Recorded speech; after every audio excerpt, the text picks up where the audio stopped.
colleagues said, and again, thank you to all city workers who got us through. I was not in town for the last major weather event, and I know that there were lots of folks working really hard, so just want to extend my gratitude.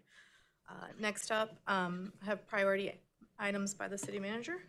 Thank you, Madam Mayor Pro Tem, members of council. The city manager's office has one priority item and then an introduction I'd like to make. The priority item is this for agenda item number 6. That's the radio tower site additions and relocation with Motorola Solutions, Inc.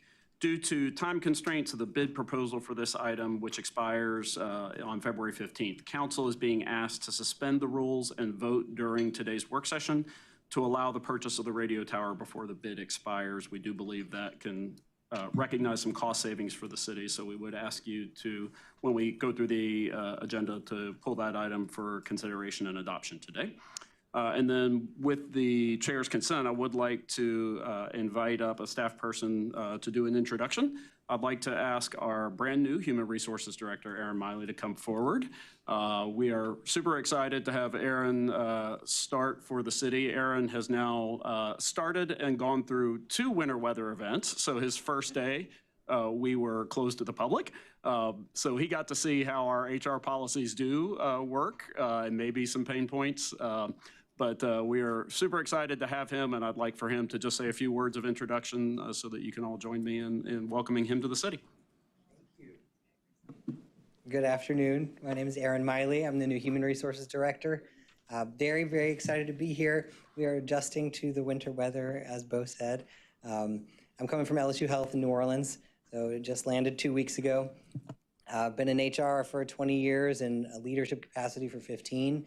In higher education and nonprofits and tech, focused on modernization of systems, modernization in policy, and I'm very, very excited to be here and get to work with all of you.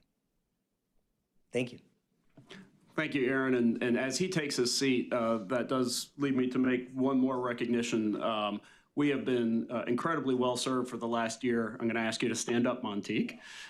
Much to her, I'm sure, chagrin. I want to just publicly thank Montique, who stepped in and served as our very capable human resources leader over the last year.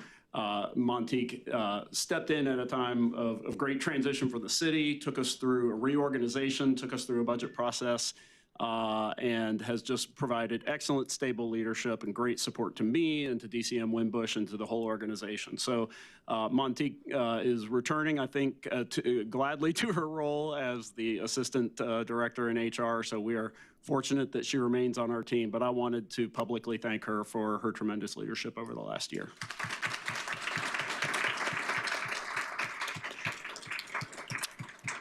Thank you so much. Thank you. Welcome, and thank you so much for your service. Madam Attorney. Good afternoon, Madam Mayor Pro Tem, members of the council. It's good to see you. The City Attorney's Office has no priority items today. No closed sessions. Thank you. I'm sorry. So we need to ask for an excused absence for February the 19th since we won't be at the work session. Oh, okay, thank you. We'll do that after the priority items. Thank you. Madam Clerk? Thank you, Madam Mayor Pro Tem. The City Clerk's Office has their board and committee report, and there's one nomination to the Affordable Housing Implementation Committee. The nominee is Yuki Tema, and that's the end of my report today. Thank you so much. Councilmember Burris has asked for an excused absence on February 19th, if I'm, okay, and so would love to get a motion. I see a motion from Councilmember Kopak and a second from Councilmember Rist. All in favor? Aye. Any opposed? Thank you. The motion passes unanimously. Thank you for that. I was trying to include myself on the prior, but I would also like to request excuse absence on the same date, February 19th. Okay, thank you. I need a motion. Second. Okay, motion from Councilmember Cook, second from Councilmember Baker. All in favor? Aye. Any opposed? Okay, motion carries unanimously for a excused absence for Councilmember Kopak, also on Thursday, February 19th. Next up, I have citizens or resident matters. I have Ms. Victoria Peterson has signed up. Traditionally, you've read the consent agenda and then back to, but. Thank you. I'm going to go ahead and read consent agenda, and we are pulling number 6 when we get to it. Under administrative consent items, under the City Clerk's Office, the Affordable Housing Implementation Committee appointment. Under departmental items, Audit Services Department, Audit Services Oversight Committee Calendar Year 2025 Annual Report. Under the City Attorney's Office, First Amendment to FY26 Grant Agreement for an Immigrant Legal Assistance Program. I have a resident who's pulled that. Under City Clerk's Office, number 4, Durham Convention and Visitors Bureau, DBA, Discover Durham 2025 Annual Report. Under Community Safety, item number 5, 2025 Homeless Services Advisory Committee Annual Report. Under Emergency Communications Department, number 6, Radio Tower Site Additions and Relocation with Motorola Solutions, Inc. We've been asked to suspend the rules and vote.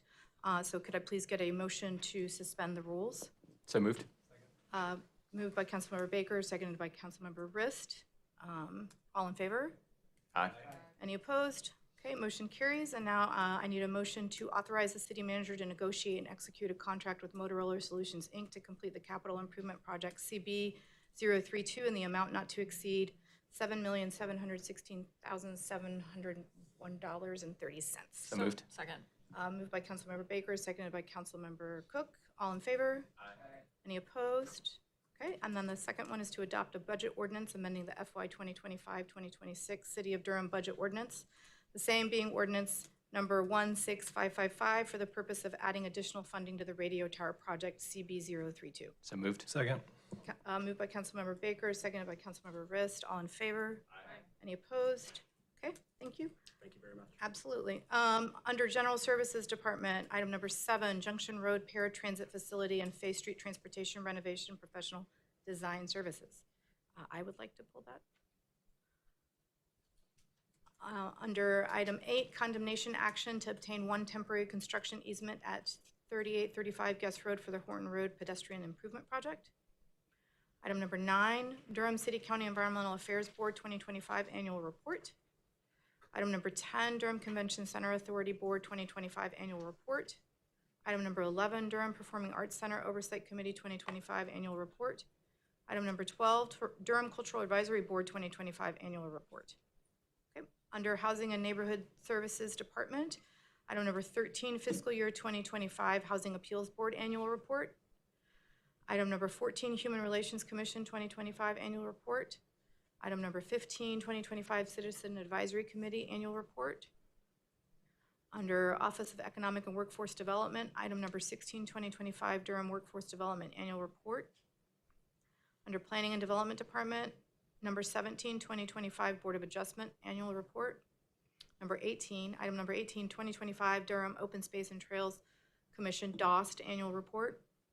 Item number 19, 2025 Historic Preservation Commission CLG Annual Report.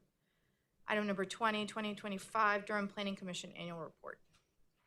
Okay. Under Transportation Department, item number 21, Second Amendment to Contract number 20316, Supplemental Agreement number 2 to Master Agreement number 18908 with Kimley Horn and Associates, Inc. for design of a roundabout at Maureen Road and American Drive.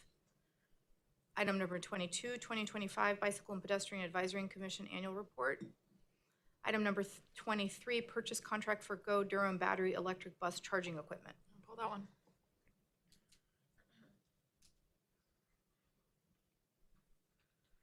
Under Water Management Department, item number 24, Contract for Professional Engineering Services for HDR Engineering, Inc. of the Carolinas for Outfall and Transmission Main Project Management.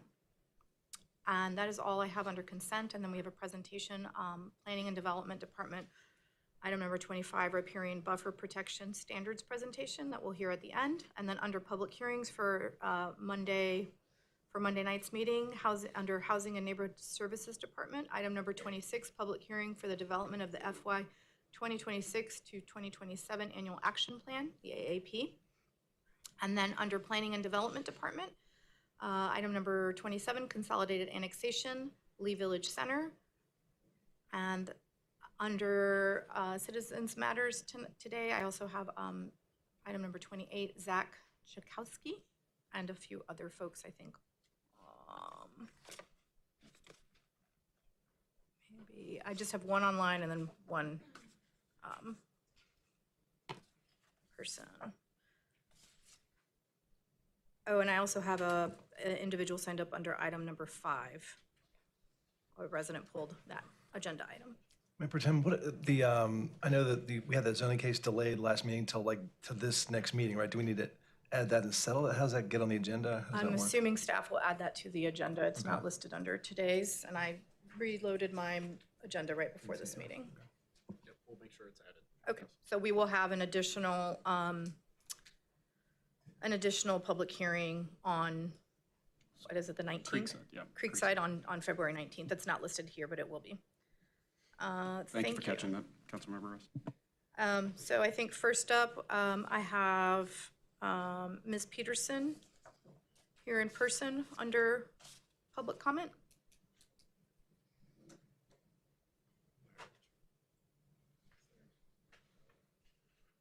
Okay, I do not see her at this time, so we will return to that item if necessary. And then I also have online Naomi Burke. If we could make that individual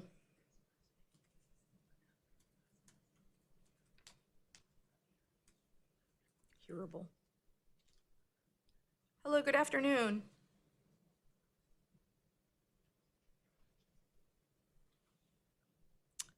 Hello, good afternoon. You have 3 minutes. Okay, same thing. Madam Clerk, if they do pop up, just let us know. Those are the 2 folks I have signed up. On the agenda. Okay, and thank you. Mr. Zach Chakowski, and I apologize if I've said your name incorrectly. Good afternoon.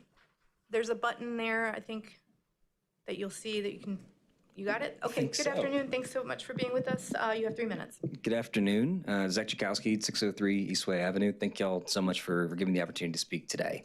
I'm a proud public court tennis player representing the Eno Community Tennis Association and our more than 4,000 participants. America has a rich public court tennis history from Jimmy Connors to the Williams sisters, and 2/3 of all tennis in the United States is played on public courts.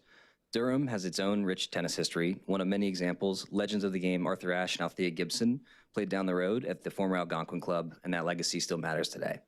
Tennis delivers real, measurable benefits, and just a few hours on the court each week can cut heart disease risk by more than 50%. Long-term studies show tennis players live nearly 10 years longer than non-players. It's a full-body workout that people can play well into old age.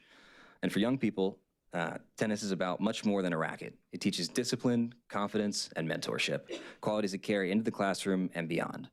Maintaining our courts here in Durham, it's a tough job. I think you all know about the challenges the soil present and many other ones. And I want to thank and acknowledge the amazing DPR team, in particular for their hard work and all that they do for our city. But many of our public courts need repair, power washing, or resurfacing. Durham has at least 59 public tennis courts, yet fewer than half currently meet USTA standards. And that gap costs us. It means Durham is unable to host USTA state and sectional championships, leaving real revenue on the table for both the city and the Eno CTA. Court rentals and league play also generate steady revenue because of the thousands of players participating in USTA and Eno CTA programming. We have the courts and the players to compete for these events. We simply need to maintain what we have. Greensboro, Winston-Salem, Cary, Lake Norman, and Wilmington have all hosted in recent years and reaped the economic benefits. And the timing of this matters. The spring USTA season starts in just a few days. With 264 teams and more than 3,000 players participating in Durham, our highest numbers ever, courts at Whippoorwill, Elmira, and Rock Quarry Park are in particular need of power washing right now. The Eno CTA respectfully asks the city to move with urgency to maintain these courts, invest further in regular upkeep, and establish a consistent plan to keep them safe, playable, and something we can all be proud of. A little power washing goes a long way, and more regular maintenance ultimately saves money. We'd like to also extend an open invitation to visit courts with us when your schedule allows. Thank you so much for your time, for your service, and for your consideration. Thank you so much. That's all I have under public comment. And so next up, I have a couple pulled items. First up, got 3. Yeah, I have 2 pulled by residents. So the first one I have is number 3, and that is item First Amendment to FY26 grant agreement for an immigrant legal assistance program. Again, Ms. Peterson is signed up for that item, and I do not see her at this time. We will return to it if needed. Next up is item number 5, 2025 Homeless Services Advisory Committee Annual Report. Again, I have Ms. Peterson registered to that the item she pulled. That's me. The next item I have is item number 7, and I pulled that.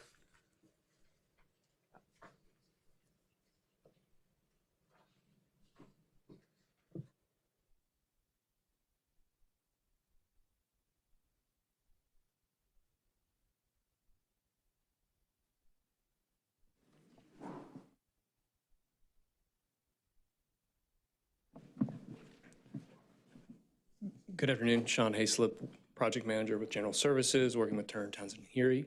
I'm the resource person for this item and happy to speak to any questions you may have. Any programmatic notes with regards to transportation, I will invite Sean Egan to come up as the Director of Transportation to speak to those considerations that have informed these projects and where we are today. Thank you, and I also have a resident who pulled this item. Trying to think of the order here. So maybe we're gonna just let questions go and then I'll call you, Mr. Williams. Okay, thank you. I don't actually have any questions for you. I do have questions for Director Egan. Okay, Thank you. sure. Sean Egan, Transportation Director. Good afternoon. Thank you so much. So just out of curiosity, I know that this design services project is really critical to the success of BRT in the region. And so curious to know, my understanding is that it's not, that the county transit plan doesn't really fully fund that and that there's going to ultimately be a gap, a finance gap. So based on the funding that's already been approved, we have enough to get us through the first phases of design work. So that's advanced planning activities, really understanding all the space needs and layouts, as well as some schematic design activities. So we've procured the full package of construction services, but we've broken it up into 2 pieces based on available funding. So it'll take about 10 months for us to get through this first phase of activities.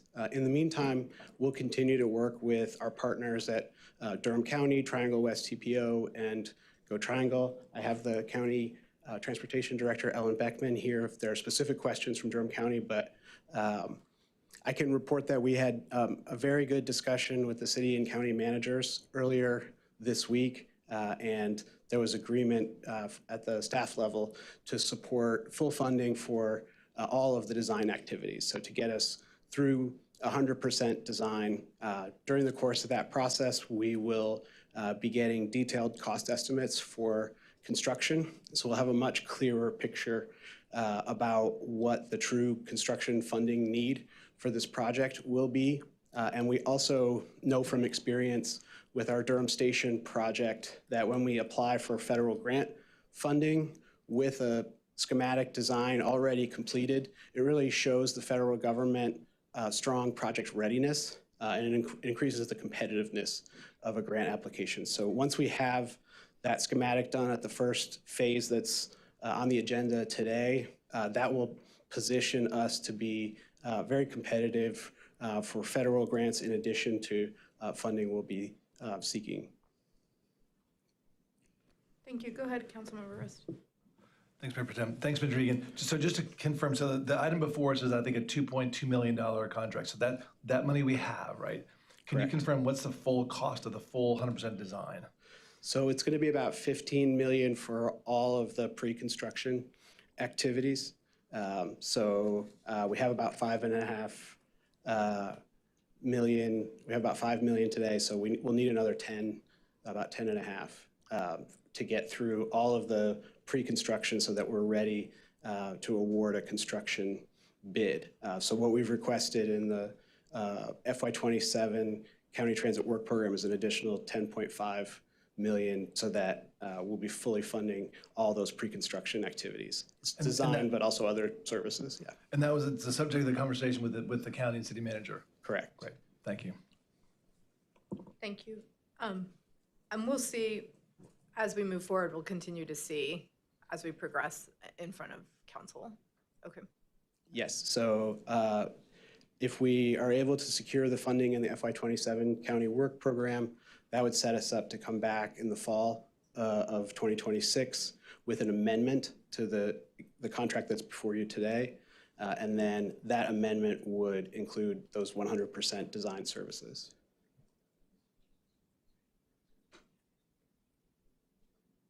Thank you. And then just quickly, I can't remember if the full council has gotten the Durham County BRT Vision Plan Update presentation. I was just curious. I know that we see it at the TPO and Go Triangle. So it was attached in the package here.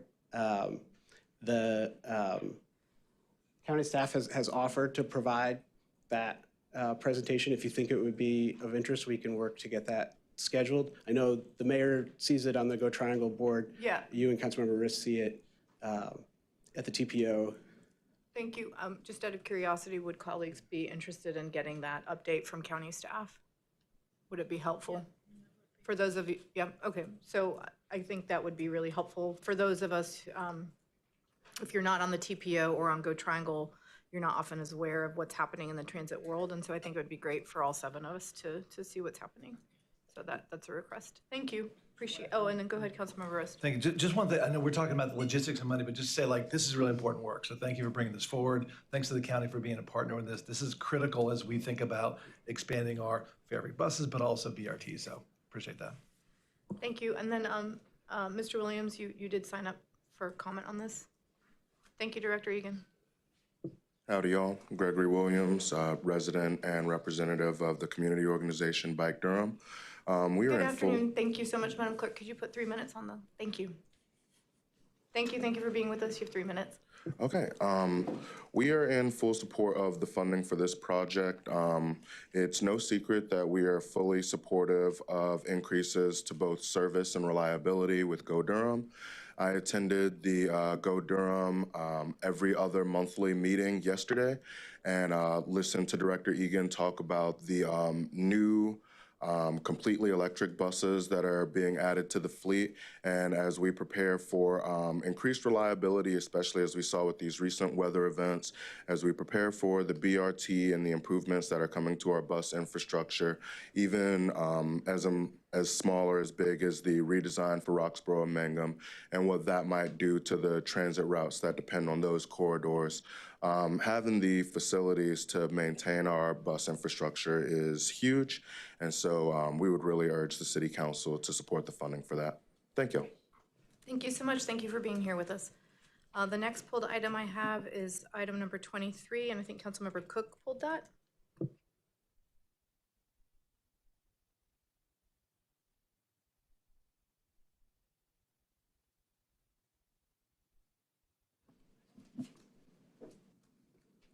Again, Sean Egan for Transportation. Thank you, Mayor Pro Tem and council members.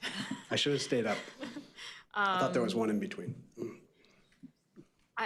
I don't want this to be taken in a way that I'm not excited about this item, because I am excited about this item, but I thought that there was some conversation that we were not moving forward as rapidly with electric buses because of pricing, and I'm just wondering, I didn't really see any kind of discussion about that in this item, and I was hoping you could speak to it. Sure. We had a presentation at the City Council budget retreat in February of 2025, where we talked about, among other things, the shift in the federal funding landscape for transit and transportation, and how everything that we were hearing at the time was that the new administration would be moving away from funding support for zero emissions transit. So we were very successful in the previous administration in securing federal grants. We also worked with the North Carolina Department of Environmental Quality to secure funding through the Volkswagen emissions settlement. And so we had already, at that point, lined up the funding to purchase 14 electric buses, along with expansion funding that was made available through the Durham County Transit Plan. So the buses that are arriving, some of them are already in service. We've got 2 more on the way here. but those buses were all ordered about 2 years ago. So we're seeing somewhere in the range of 24 months from the time that we place an order to when the buses are delivered here in Durham. So at the time that we had that discussion at the budget retreat last February, that order had already been placed. So what we talked about was for future orders, will we be continuing to electrify, or will we hold off on further electrification? So this will take us to about close to a third of our fleet will be electric. So it's a very high percentage of our fleet that's electric. But the electrics cost us about double what a diesel bus costs. And without that support that we were previously able to secure from the federal government, it makes it financially very difficult to pay that 2x upfront cost. So what we're doing now is we're upgrading all of our charging infrastructure. The new buses have more energy and battery power on board, but that means that we need higher capacity charging equipment to be able to run them. And so that's what we're doing is installing the best available high capacity charging equipment so that we can make the best use of the new buses that have just arrived, as well as the 8 that we previously purchased. So we'll have a total of 22 battery electric buses, I expect by the end of this month, in service. Okay, thank you. That is extremely helpful on the timeline. And you might have just touched on it a little bit, but you're not looking at it, but the financial impact piece that's in our memo, I don't understand it.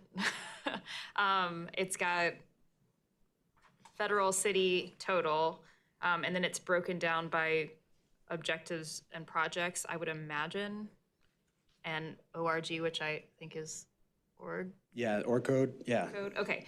So we have a lot, we're combining, a mix of federal grant funds, as well as some city matching funds, as well as some funding from the Durham County Transit Plan. So when we requested the 6 expansion vehicles from the Durham County Transit Plan, we asked for the cost of the vehicles themselves, as well as the charging equipment that goes with them. So what we're doing now is we're taking those funds that were requested and awarded for the charging equipment for 6 of the 14, and we're adding that in along with our federal funds and city funds. Okay, so this chart in it somewhere, the things are broken down, not necessarily by type. They potentially might be broken down even by like 6 buses versus another set of buses. So yeah, the funding is allocated on a per station basis for the 6. The rest of the funding we've used local and federal funds to make up the balance. Okay, thank you. Thank you. Councilmember Baker? Yeah, just one follow-up question. You mentioned, and I think this came up in our February conversation too, you mentioned that the upfront cost of a battery-powered electric bus is about double a diesel bus, but we were still learning about kind of long-term maintenance costs between those. Have we learned any more since then?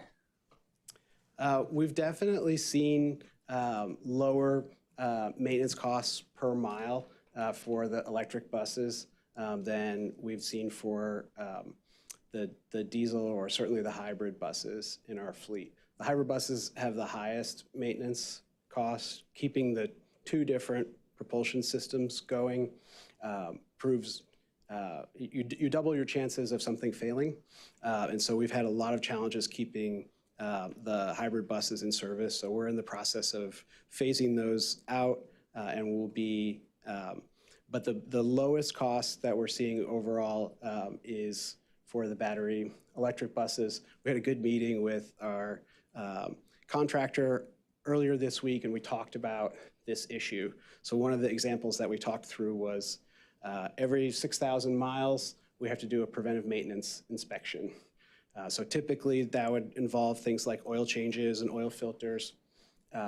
With a battery electric bus, there is no oil to change, there's no oil filter. It doesn't have the consumables that you have with a traditional diesel or hybrid diesel electric bus. So while it takes about 6 hours to complete a preventive maintenance inspection on a diesel bus, we're seeing about half that time is required for the battery electric buses. So those savings are going to continue to pay dividends for us.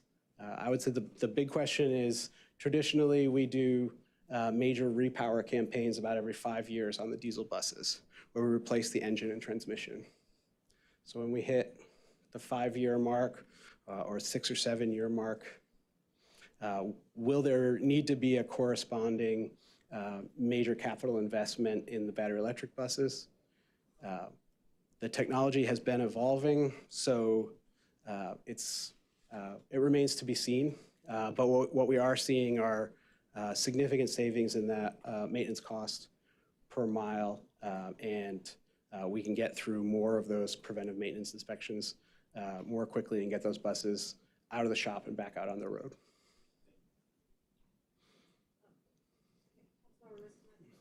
Councilmember Risen and Councilmember Kopak. Mr. Egan, could you just remind me, so you said by the end of the month we'll have about half our buses, or About a third. A third, yeah. About a third. And so what's the goal long-term in terms of electric buses? What we said prior to last February was that we wanted to get to 100%. I think long-term, we still want to get to 100%. But I do think we would benefit from having more experience with how these operate in service and with some of the issues like the midlife, like what kind of investment would we need to get to the full useful life of the bus. I think it would be beneficial to have some of that experience on our own, as well as seeing what our peers are doing. So for the moment, based on the direction we received last year at the February retreat, our next round of bus purchases would be diesel buses, and then we'll come back and revisit it. And we'll also keep a close eye on the federal landscape to see if there's a change in federal policy around electric buses. So safe to say that, so the target's been pushed out, so maybe 10 I don't years have or a, something? yeah. I don't have a timeline. It will depend on things like what happens in the presidential election in 2028. I wish I had a crystal ball and could say what will happen in that election or in 2032.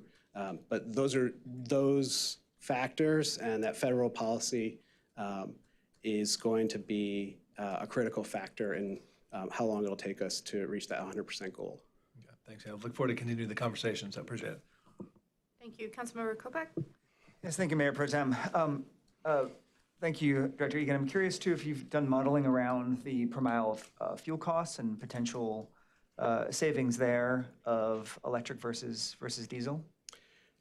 We have started that process, but I don't have any results to share yet. I'm also very interested in the fuel cost per mile analysis. One of the challenges we have is, so we have 2 buses that we bought in 2021, 6 that went into service in 2023, and then we have the 14 that we bought that are going into service now, and we're seeing kind of different profiles for those. So I think before reporting out, I would really like to see some significant experience with the newest arrival buses. The expectation is that there will be substantial savings, but I'd really like to see it in our fleet before reporting out about that. But our folks are looking into that, but we're also really focused on making sure that we're deploying and getting the best value out of the new buses just arriving. Okay.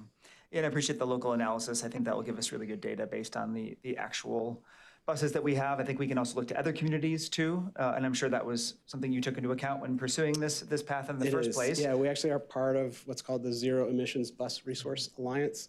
So it's a group of transit agencies across North America who are all operating zero emissions fleets. And so we share our data with our peers, and then we use that same system where we can learn about other cities who have the same exact equipment. Are we getting better mileage, better range, better performance, or worse? What are they doing that we could learn from? So it's a really beneficial peer exchange. Yeah, that's great. That's exciting to hear about. And of course, it's harder to quantify the human health benefits, right, of this transition, and also from a broader standpoint, the climate impacts and the effect that it has on all of us.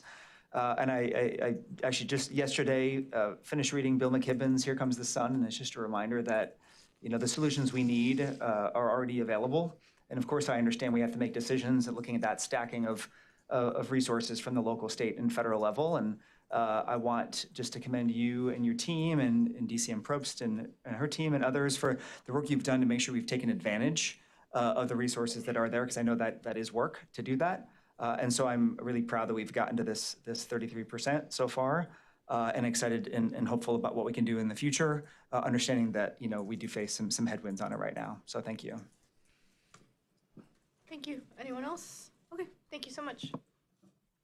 I'm going to take us back to the pulled items from earlier. I have item number 3. I have a resident who's pulled that. Ms. Peterson, you're signed up to speak on item number 3.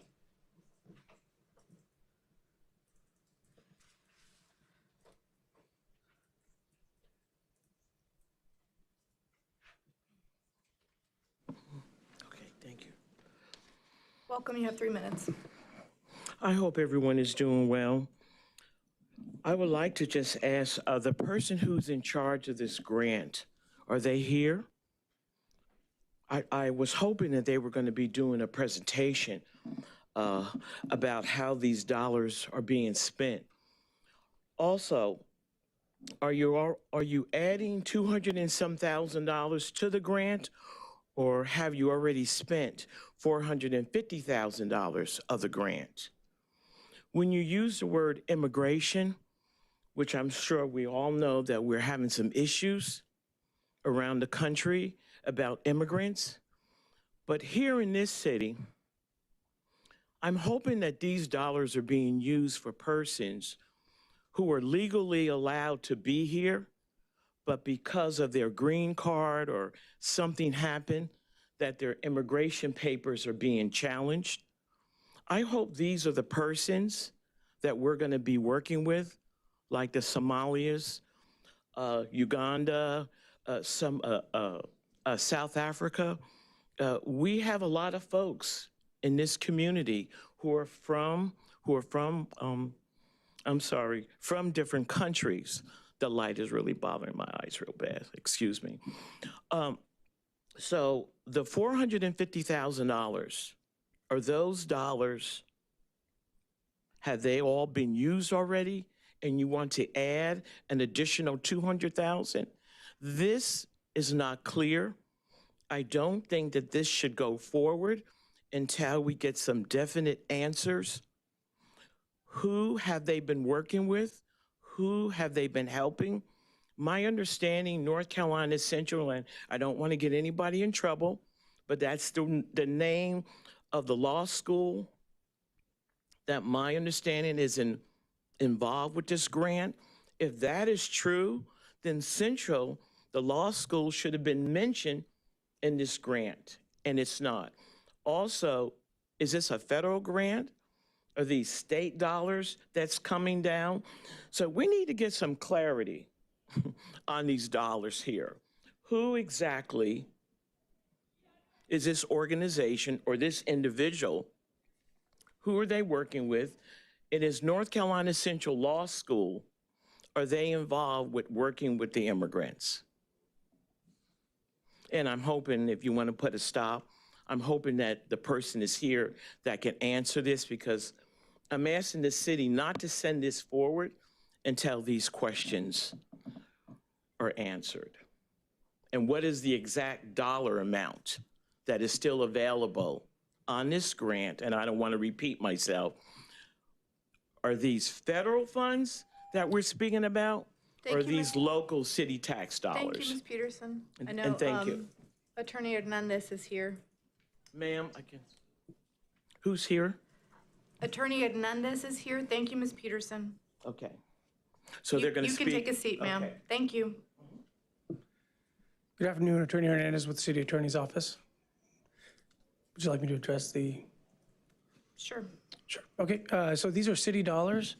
The funds have not been spent yet. This is a result of this council requesting from staff to have carryover funds from FY25 transferred to this FY26 grant. And so from my understanding, I don't believe Central's Law School is involved in the program. This is in-house to Justice Matters, which is a nonprofit organization.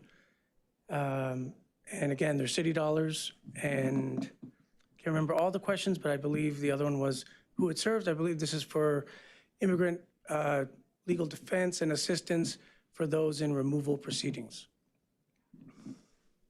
Thank you. Do any of my colleagues have any questions? Go ahead, Councilmember Rist. Thank you, Mayor Pro Tem. Thank you, Mr. Hernandez, for the clarification there. Yeah, given what's happening in our country, I could not be prouder that we are using local tax dollars to increase our support for immigrants facing immigration charges. So thank you so much. Thank you. That's all. Thank you so much. Thank you. Next up, I have item number 5. Ms. Peterson, you also pulled the 2025 Homeless Services Advisory Committee Annual Report.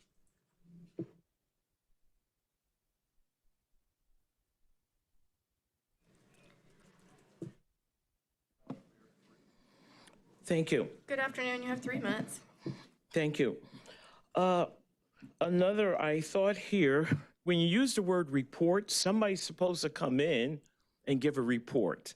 So I'm hoping that that person is also here to give a report. How many persons are considered homeless as the various organizations go out into the community? Over the last several months, Fayetteville Street, Austin Avenue, being bombarded by so many homeless folks on private property, a lot of it church properties, businesses, burning fire. I would like to know from this group, are they going around in the community at the various camps, at the various homeless camps? I think there's a large one also on Austin Avenue before you get to Gear Street. If you're leaving Central, down on your right before you get to Gear Street, huge homeless shelter, huge camp. So my question, and I guess my concern is, I would like the city to donate the old police department, if we're going to be helping immigrants, the legals and the illegals, and all these other folks, and the homeless folks. These people do not have finances, and they do not have monies to pay $200 or $300 for hotels when they have crises going on in their communities and in their family.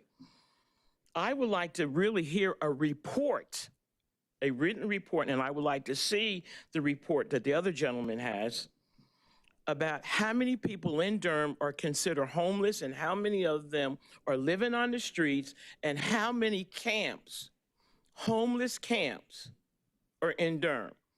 Because quite a few were down there on Fayetteville Street before you get to 147 with fires burning in the middle of the night, trying to get warm and trying to keep warm. I'm sitting here numerous times hearing you folks talk about the various issues that are going on in our community. I would like to know how many of you over the last month have actually gone out and stayed at a homeless camp. in the winter months, in the cold. You speak about so many other different things, but we have a crisis going on in this community with people living on the streets. And many of those individuals look like me. And I have a real problem with that. We need to do better, and we Thank you, can Ms. do better. Peterson. Thank you. And thank you. And I'd like to get the report. Ms. Peterson, the report is attached. You asked a few questions. I think there are staff here who can answer some of those questions, but the report is already attached on the item. But we do have someone here from Community Safety. Go ahead. Ms. Peterson, I need you to sit down, please. Thank you. Yeah, I know. You don't have to tell me, sweetie. I know. I just want to get a copy of the report. Thank you, everybody. Anise Vance, Community Safety Department. Thank you, Ms. Peterson, for your comments and your questions, and I'm happy to go into further detail with you personally if you'd like after this. Yes, ma'am. So, the first question was around numbers on homelessness. I do want to note that our best numbers on homelessness indicate that about 1,400 people right now in Durham are experiencing homelessness.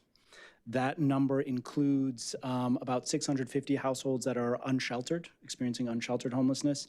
And those 650 households also include, obviously, families with children, people who are medically vulnerable, youth and young adults, et cetera. I do want to make sure that the City Council knows, and that Ms. Peterson, you know, and that everybody in the public knows that there is a public-facing dashboard that we just released that gives numbers on homelessness. That was debuted at the Community Conversations event, which occurred about a week ago with Housing for New Hope, and I'm happy to send that link out.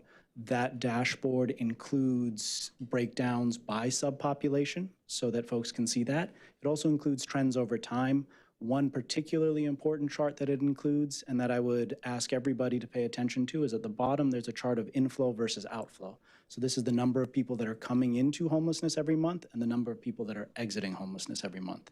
That's the key chart. The reason that's the key chart is obviously when you have a higher inflow than outflow, your homelessness population is growing. When you have a higher outflow than inflow, you're reducing those numbers. So our major goal, North Star goal, is to reduce those numbers month over month over month until we know that we can consistently reduce those numbers down to functional zero in homelessness, which means that we'd have the capacity to house as many people every month that are coming into homelessness and get that number back down to zero.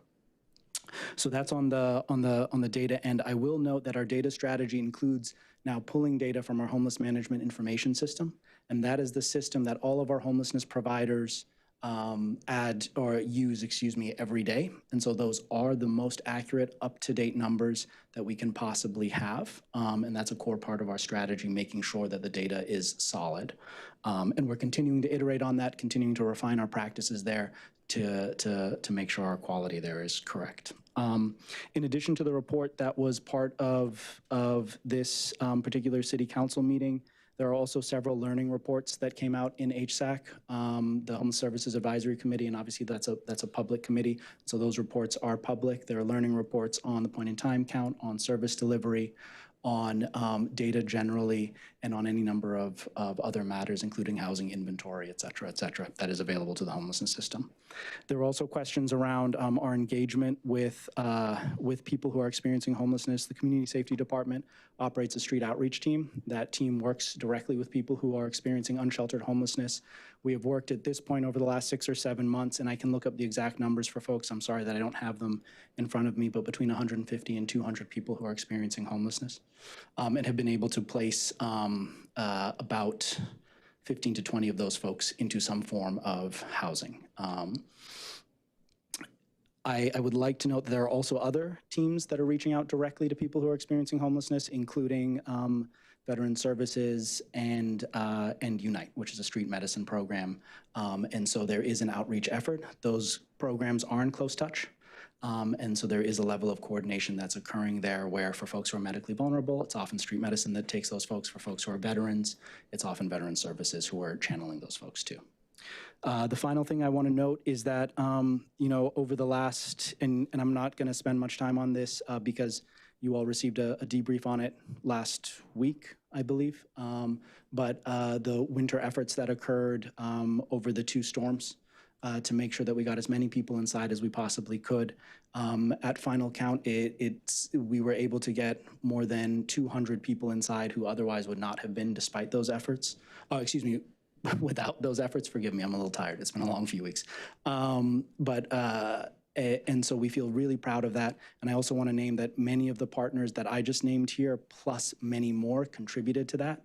And that those contributions not only made that possible, but I think demonstrated broadly what is possible in Durham in the homelessness space when we have that kind of collaboration. The final thing, Ms. Peterson, and for the City Council obviously knows this, is that next week there will be a presentation on the homelessness strategic framework, which will outline many of our approaches that have been sourced not only from our community, but from national best practice and from people with lived experience on how we can further attend to homelessness and reduce homelessness in Durham. Thank you, Councilmember Rist. I see your hand. Does anyone else have any questions or comments on this item? Okay, Councilmember Rist and then Councilmember Baker. Thanks, Mr. Vance. First of all, for the additional data to clarify what's in the report that we've received. I also appreciate the note about the dashboard, which I just pulled up. It's a great resource. I just have a question related in part to the data, and that is, I'm trying to recall, I know the point in time count has been a regular part of the homeless sort of system and sort of understand that in Durham. I seem to recall, we got an email that we're not doing a point in time count this year. Can you please explain what the thinking is there? Yeah. Absolutely. Thank you for raising that. So a quick little background, and I'm sorry to get into this level of detail on it, but because the answer to your question is sort of, there's 2 point in time counts that usually occur. One is for the population that is homeless but is in some form of shelter. And then the other is for folks who are unsheltered. And those typically occur on the same night. By HUD guidelines or by HUD regulations, the count for folks who are in shelter has to occur every year, where the count for folks who are unsheltered can occur every other year. And so this was a year where it did not need to occur. So we did do the PIT count for folks who were sheltered, and then the PIT count for folks who are unsheltered. And this came through policy and planning in the Homeless Services Advisory Committee, a subcommittee of the Homeless Services Advisory Committee.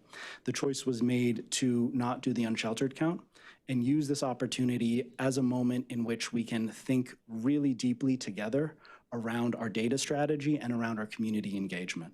So we wanted to make sure to have that community conversations moment and then draw people into white flag efforts, inclusive of the winter shelter, in which we did have, a couple dozen folks, and I will get you the exact number, but a couple dozen volunteers who were part of that effort. And then explain to people, where we were moving in terms of the strategic framework.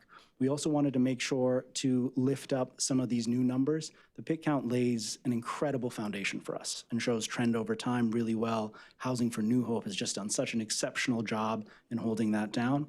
And part of this moment was then to think more deeply about, well, how can we layer on data that is real time, that is more accurate, and that we can refresh every so often and really disaggregate into our subgroups, really disaggregate into any number of different elements, including demographic elements, so that we know how to target our services. So that's why that decision was made. I appreciate the update. Look forward to the next PIT count. I know a lot of folks in the council have been involved in those. It's an important way that community can be involved in the sort of understanding this challenge in Durham and supporting you all in your work. So thank you. Absolutely. Thank you. Thank you, Councilmember Baker.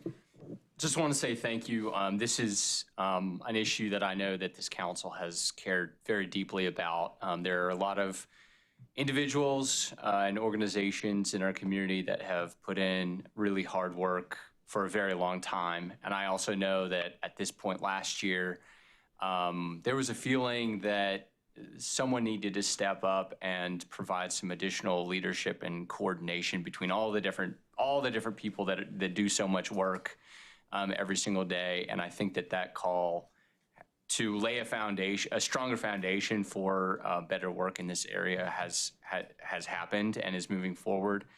I really appreciate the work that you have been doing over the past couple weeks, as well as just in general. And I'm really excited about this work that is happening, and really excited and looking forward to the presentation next week. So again, thank you. Thank you. Thank you. Any other one? Any other comments, questions, colleagues? Okay, thank you so much. Thank you, everybody. That's it for pulled agenda items. I think we have, I'm gonna just pause and see if we have the person signed up for public comment online, Madam Clerk. They're there.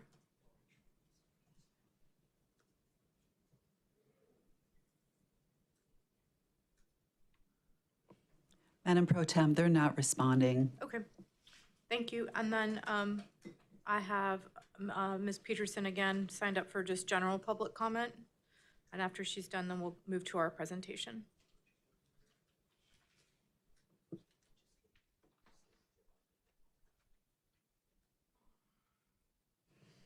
Good afternoon again. You have 3 minutes, Ms. Peterson.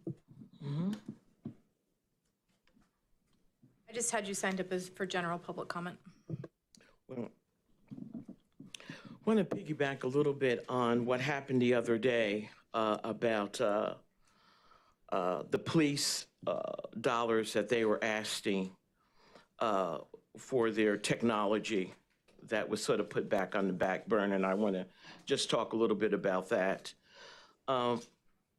We really need to try to support our law enforcement officer, and I meant to write something up for the city council members. Please ask the police chief for your Part 1 and your Part 2 crime report. You're not getting it. There's no way that you will have a good understanding of the serious crime problems that's going on in Durham, and particularly with your juvenile crime, which is also up. You need to get that report so that you wisely will be able to make a good decision in supporting that grant that the police officers are asking for their technology. We have a serious problem in this community with African American individuals being homeless. A serious problem, as well as African American women who have children, who are also, a lot of them having to go from hotel to hotel. A lot of them are also homeless. I don't know what you folks are getting, and I'm not trying to spank you or beat up on you, but somehow your information is not being completed. You may be getting information, but it's not completed. I have gone out into some of these areas. Matter of fact, my church property has been damaged because of the homelessness that's going on in the city. And we have private property that's being damaged from people who are burning fires on these properties to try to stay warm. Let's get that building, the old police building that's sitting there. I think, what is it, West Main Street, sitting there. Let's use that building, let's fix it up, use it for housing for persons who really need housing in this community. So our people particularly, and I don't want to be prejudiced to only talk about the African American community, because I have actually seen some white males in our community also out in the streets, homeless. So I hear what people are saying, but I deal with reality. And I see this going on in my community. So this will come up again at the general meeting, and I'm hoping that there will be other persons that will talk on this issue. And thank you. Thank you. Our last item that I have before us this afternoon is our presentation, item number 25, Riparian Buffer Protection Standards presentation. Thank you for being here with us. I do have two residents registered to speak. They are both online, so I'm going to let them speak first and then pass it off to you, Director Young. First up, I have Pam Andrews. Good afternoon. Good afternoon, Ms. Andrews. You have 3 minutes. Thank you so much. I just wanted to call in very quickly, and I will be listening. I appreciate the presentation today. I'm hoping that we can make progress to get a more transparent way for the public to know about the MPAAs that are issued. We don't know if there could possibly be a notification through an application, or if there could be some kind of visual location for us to find these pending ones online. I do know with variances, we do keep up with those through the Board of Adjustment announcements that come out weekly. But for MPAAs, we have not been able to find these. Textual development plans make it a little difficult to sometimes see the layout of the project, where graphic development plans do make it easier for us to see the layout of each one of these projects. And just a reminder of which you all know, these buffers are so important as they filter the waters, reduce pollution, stabilizing banks, slowing floodwaters, and wildlife habitat, which is so critical.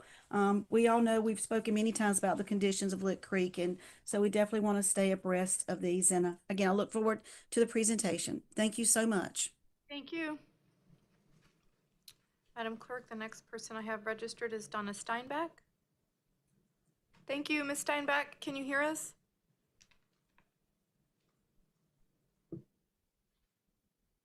Good afternoon. Okay, the unmute didn't show up immediately. That's okay. Thank you. Thank you so much for being with us. You have 3 minutes, Ms. Steinbach. Yes, I'm look forward to the presentation and learning more about the MPAA process. Thank y'all for this presentation. I'm concerned about this process because we're getting less information, as Pam indicated, like on the development plans. Some of them with multiple streams and complexities are not showing up, and the comments that are showing up in the consistency review is that they will be reviewed at site plan. Well, and that they must be met because they're in the UDO. And now we're finding when that what I think is a cause is the information not being available, go down the road, and that they have trouble implementing the development plans. We recently, or somewhat recently to me, had trouble getting some stream diagrams from a developer, and we got all the way to city council meeting before, and actually at the rebuttal for the developer before the streams and buffer diagram was presented. That was frustrating. So I've read the charts in detail, and I'm very familiar for the last 3 years of looking at the buffer requirements. So I'm hoping that maybe we can get more information up front and then have less MPAs because of the significant impact. Thank you very much for allowing me to discuss this today. Thank you. Good afternoon. Good afternoon, Madam Mayor Pro Tem, members of council, and Manager Ferguson. I'm Sarah Young, Director of the Planning and Development Department, to give a very brief kind of intro to this presentation. As you all know, this is a topic that comes up frequently in your— Thank you, Director Young. I'm just going to interrupt you for just a second. I am going to honor that we have 30 minutes on this presentation, and so I would like 30 minutes to be put on the clock. Thank you.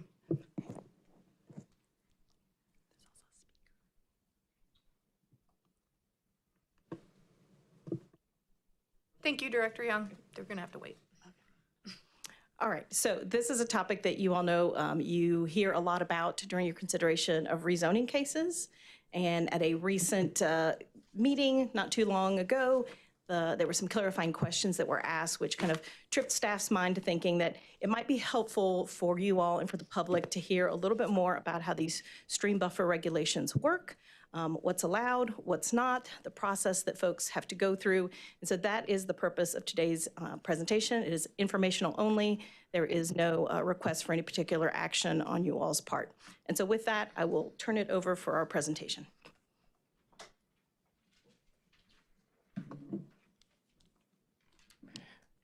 Good afternoon, Madam Mayor Pro Tem and Council. I'm Bill Haley with the Development Infrastructure Division in the Planning and Development Department.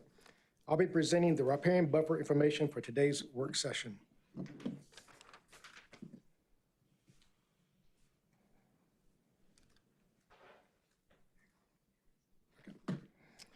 I'll start with a baseline explanation of what we mean by riparian buffers. Riparian buffers are vegetated areas that occur alongside streams, rivers, lakes, and other surface waters. These areas function as a transition zone between the water body itself and the surrounding land uses. From a regulatory and environmental standpoint, riparian buffers are a foundational tool for watershed protection. They help manage stormwater, protect water quality, stabilize stream banks, and reduce downstream impacts associated with development. Because of their importance, riparian buffers are protected under both the city's Unified Development Ordinance, specifically Section 8.5, and applicable state regulations.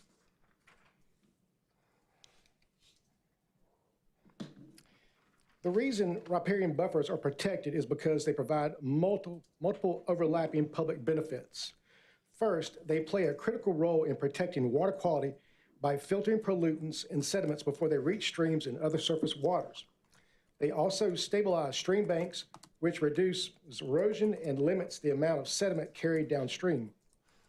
From a floodplain perspective, riparian buffers help slow and absorb runoff, providing natural flood mitigation, particularly during larger storm events. Buffers also contribute to thermal regulation by shading streams, which helps maintain healthier water temperatures. And finally, they support habitat and biodiversity by preserving corridors for wildlife and maintaining the ecological function of our waterways. In Durham, stream buffers apply to perennial and intermittent streams, as well as water supply lakes and reservoirs. They do not apply to ephemeral streams. I want to pause here to address a common misunderstanding, confusing streams with floodplains. This distinction is important because it directly affects how we identify and regulate potential impacts. Streams and floodplains are entirely different features. One does not depend on the other to exist on a given development parcel, and each is regulated based on its own characteristics. So, how do we determine stream classifications? We rely on a defined set of accepted mapping sources. These sources include the USGS topographic quadrangle maps and the NRCS soils maps for Durham County. If those maps show different conditions, we apply the most stringent depiction. In other words, we default to a more protective classification. It's also important to note that what is not used. The Web Soil Survey map is not an accepted source for the stream classification under this process. In addition to map-based classifications, landowners also have the right to request an on-site determination if they believe the accepted maps do not accurately reflect conditions on their property. Who performs that determination depends on the river basin. In the Neuse River Basin, the determination is conducted by state staff. In the Jordan Lake and Cape Fear River Basins, the determination is performed by city staff. Once the on-site review is completed, the appropriate agency issues a formal determination letter. And if a landowner disagrees with that outcome, there is an established appeals process available to them.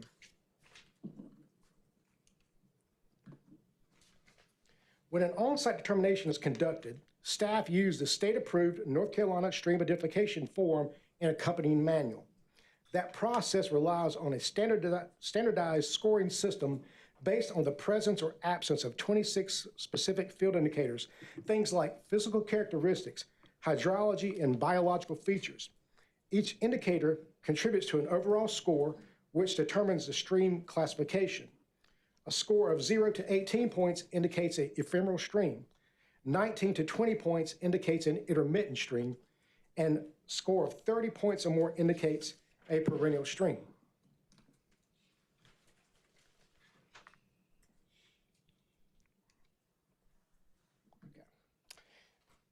So we're going to talk just really briefly about 3 different types of main indicators. So geomorphic indicators are the stream's structural fingerprints. They tell us how water, sediment, and energy have shaped a channel over time, even when the stream isn't actively flowing.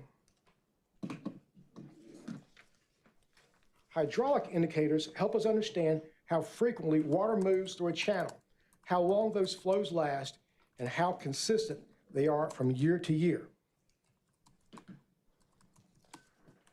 Living organisms are integrators of long-term conditions. Unlike a single site visit or storm event, biological indicators reflect what the stream consistently provides over time. When organisms that require flowing water are present, it tells us the stream reliably provides the conditions they need. Before diving into the origins of our riparian buffer rules, it's important to first note that Durham is located within two different river basins, the Neuse River Basin and the Cape Fear River Basin. Each basin has its own set of rules and a different delegated authority, which is an important distinction for how our buffers are regulated. In 1984 was a pivotal year in America, marked by major political, cultural, and technological milestones. Apple launched the Macintosh. Prince's Purple Rain became a cultural phenomenon, and Van Halen's Jump topped the Billboard charts. But here in Durham, something even more significant happened that year. It was the adoption of the Water Supply Watershed Protection Standards to safeguard our drinking water reservoirs. Those early standards were voluntary and limited in scope. They applied only to perennial streams with designated water supply watersheds and not across the entire city. The North Carolina Water Supply Watershed Protection Program was mandated by state law, but actually began as a voluntary initiative in 1986. That program was formalized in 1992 when statewide rules were adopted. In the early 1990s, local governments, including the city of Durham, were required to adopt ordinances to implement those rules at the local level. The Neuse River Basin rules were adopted in 1997 and marked a shift from largely voluntary or locally driven conservation efforts to state-mandated watershed-based buffer requirements. They were a direct regulatory response to documented environmental degradation and helped lay the foundation for many of the watershed protection rules we use today. As a result, the riparian buffer protections now extend beyond water supply watershed protection areas.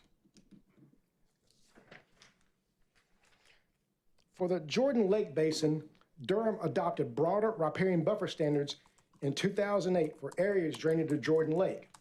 Those requirements are codified in the Unified Development Ordinance, Section 8.5, and are derived from the state's Jordan Lake Nutrient Management Strategy. They apply to intermittent and perennial streams as well as lakes and ponds. Buffer widths vary based on stream type, watershed overlays, urbanization, and development intensity, ranging from a minimum of 50 feet up to 150 feet in some locations. Durham's Jordan Lake buffer rules are at least as stringent as the state's requirements, and in some cases, more protective within water supply watershed areas. Together, this history brings us to today's buffer regulations, shaped by decades of science, policy, and experience protecting our waterways. So how are buffers measured? It depends on the type of water feature. For perennial and intermittent streams, the buffer begins at the top of bank and extends landward away from the stream. For ponds, lakes, and reservoirs, the buffer begins at the normal water level and extends outward from there. The key point is that buffers are measured horizontally from a clearly defined starting line, either the top of bank or the normal water level, not from the center of the stream or pond.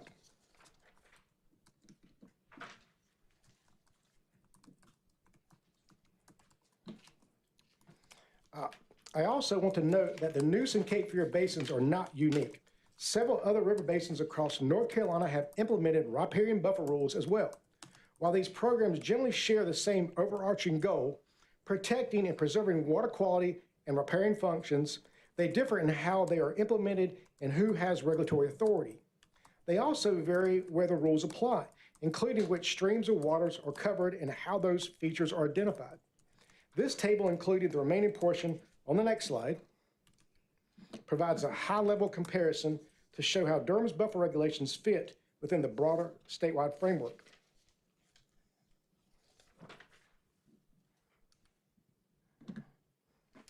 So we've talked about where the riparian buffer rules came from and how they've evolved over time. That history matters because it explains why we protect these areas and what the rules are trying to accomplish. The natural next question is, How does that history show up in day-to-day decision-making? What happens when a project actually touches a stream buffer? That's where stream buffer impact permitting comes in. We are now shifting from background to application, how those rules are applied today through the use of category requirements, allowable and prohibited buffer uses, and the authorization processes when an impact can't be avoided. In other words, this is the practical side of the rules, how staff evaluates requests, how impacts are managed, and how consistency is maintained. This slide explains how different activities are treated within a stream buffer under the ordinance. The key idea here is that not all impacts are equal, and the rules reflect that. There are 4 basic use categories, and I'll walk through them from the least restrictive to the most restrictive. First are exempt uses. These activities do not require written authorization. However, they are not unregulated. Best management practices are still required. So even when an activity is exempt, it still has to be done carefully with measures in place to minimize disturbance and protect water quality. Next are allowable uses. These activities can occur within the buffer, but only if there are no practical alternatives, and they do not require written authorization from the authority. This is where staff looks at whether the activity truly needs to be in the buffer or whether it could be reasonably located somewhere else. The third category is allowable with mitigation. Again, there must be no practical alternatives. In addition, a mitigation strategy must be approved. Written authorization is required. Mitigation might include things like restoration, enhancement, or other measures to offset the impact. The final category is allowable with exception, sometimes referred to as prohibited uses. These activities are not listed in the table of uses, and they require written authorization, and they must meet very specific hardship criteria. This is intentionally a high bar. These are rare cases, and approval is not automatic.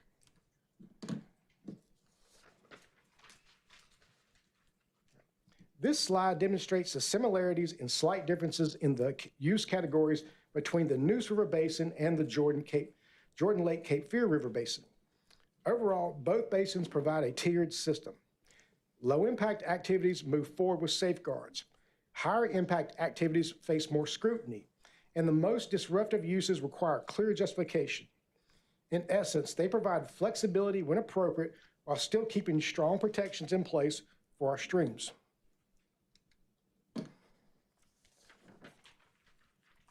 This slide shows an excerpt from table uses in the UDO as it exists today. I want to emphasize up front, the UDO is currently under revision, but the intent of this table is not changing.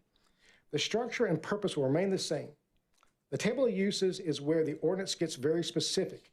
Each proposed activity is listed by name. That activity is then categorized as deemed allowable, allowable with authorization, allowable with mitigation, or prohibited. So rather than relying on a broad interpretation, staff and applicants can point to a clear named use and see how it's treated. From a policy standpoint, this table does a few important things. It provides clarity and predictability for applicants. It supports consistent staff review and ensures that decisions are grounded in adopted standards.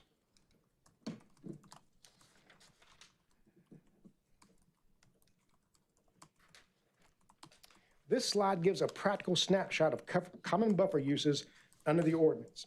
Rather than walking through every possible activity, I want to focus on the ones we see most often: driveways, road crossings, utility crossings, and stormwater outfalls. Across the top, you'll see the same 4 categories we've been discussing: exempt, allowable, allowable mitigation, and prohibited. The key thing to understand is that similar activities can fall into different categories depending on how they're designed and where they're located. Driveways and road crossings are probably the most common buffer impacts we review. A single-family driveway crossing may be allowed with authorization. Road crossings are typically allowed when they are necessary to provide access. The expectation is always that the crossing is minimized and it's designed to cross the buffer as directly as possible. If there's no practical alternative, the ordinance allows these crossings, but not without review. Utility crossings are another frequent example. Perpendicular utility crossings are often easier to approve. Non-perpendicular crossings typically require mitigation. The goal is to reduce disturbance, limit clearing, and maintain buffer function. Again, the emphasis on design, how the crossing happens matters.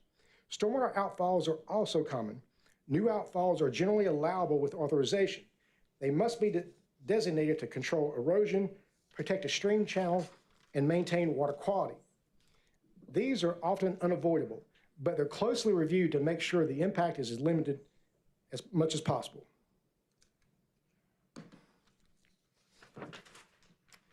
This slide covers the No Practical Alternatives Authorization, or NPAA.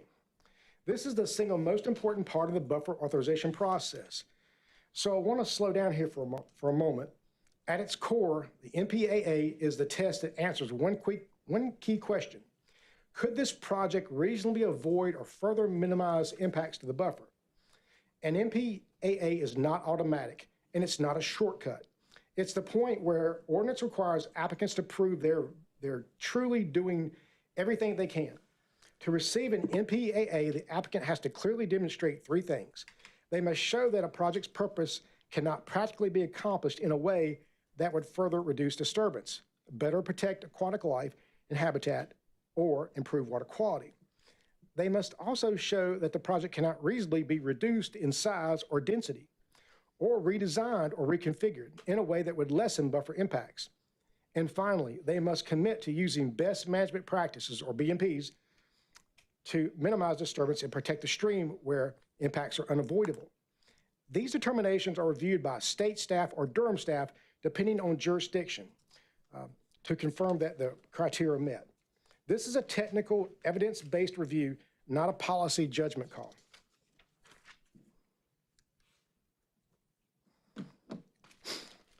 This slide outlines what's required when an applicant is requesting a no practical alternatives authorization. The intent here is thoroughness. NPA applications are meant to clearly document what's being proposed, where it's happening, and why impacts truly can't be avoided. First is contact and legal information, property ownership and deed information, authorized agent documentation, if applicable. This establishes who is legally responsible for the request and who has authority to act on the property. Next, the applicant must clearly describe the nature of the activity. This isn't just a label, it's a detailed explanation of what's actually being built or installed and how it functions. That clarity is critical when evaluating whether alternatives really exist.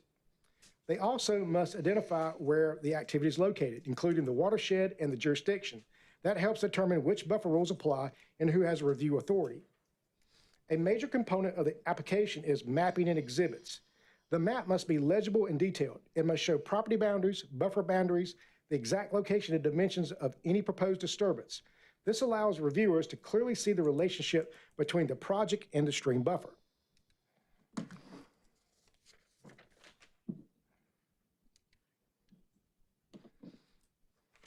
One of the most important pieces is the avoidance and minimization discussion.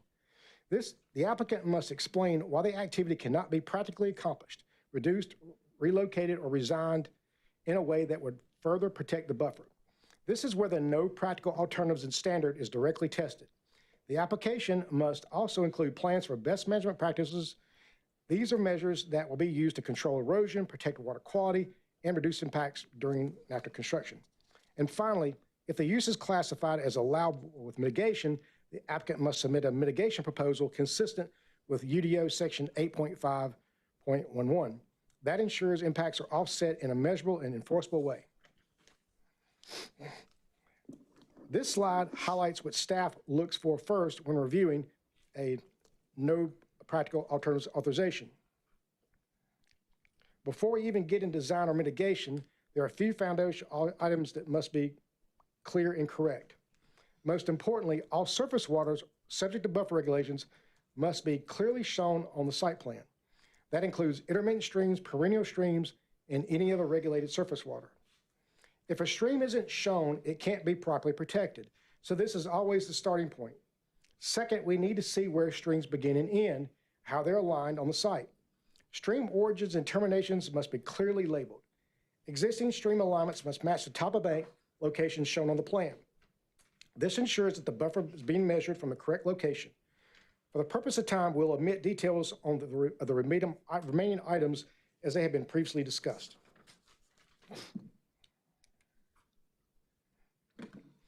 Once an MPAA has been fully reviewed and approved, the process moves to issuance. Approval results as a written authorization issued to the applicant by the delegated authority. It's also important to note that approvals may include conditions. These conditions are site-specific and can address things like construction methods, timing, mitigation measures, or required best management practices. Any additional requirements tied to the approval are clearly outlined in the authorization letter. I also want to clarify the respective roles of the state and city in the Neuse River Basin.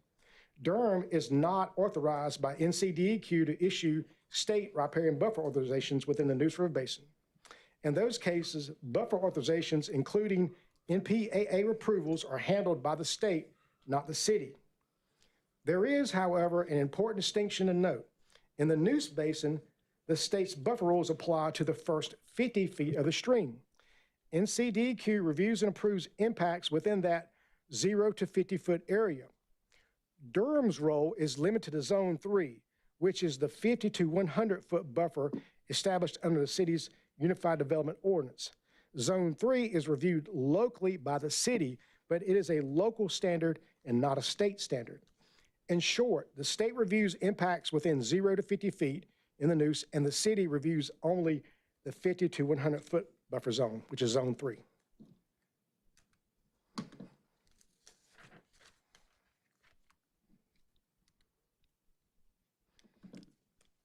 This slide addresses timelines, which is often a key concern for both applicants and the public. Under the ordinance, once an NPAA application is submitted, the reviewing authority is required to take action within 60 days. That means approving it, denying it, or requesting additional information, but that action has to occur. If no action is taken within that 60-day window and there are no defined extenuating circumstances, the buffer authorization is approved by default. That provision is intentional. It creates accountability and prevents applications from sitting indefinitely. The ordinance does not allow for limited extensions when extenuation circumstances exist, but those are specifically defined. I'm sorry, back up. The ordinance does allow for limited extensions when extenuation circumstances exist, but those are specifically defined and not open-ended. This keeps the process fair, predictable, and transparent. The final piece of the NPAA process I want to touch on is appeals. If an applicant disagrees with a decision, whether it's authorization with conditions or denial, there is a formal appeals process available. This ensures decisions can be reviewed and that applicants have due process.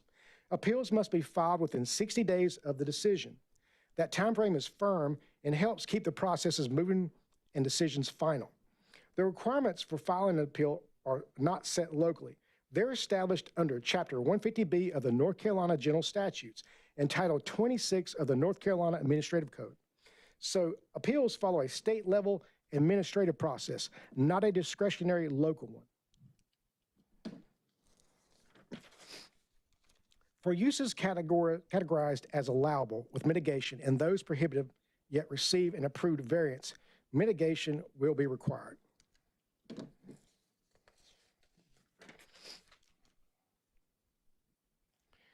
When mitigation is required, the ordinance provides several ways an applicant can satisfy that obligation. These options range from very common and straightforward to more site-specific and customized. I'll walk through them in the order we typically see them used. The first option is the easiest and most common, assuming credits are available at the time they're needed. Applicants purchase approved compensatory mitigation credits. Those credits represent restoration already completed elsewhere in the watershed. This option is preferred because it's standardized, it's measurable, and the results are immediate environmental benefit. If credits aren't available, non-government applicants may pay a mitigation fee to the Riparian Buffer Restoration Fund. This option is governed by state rule.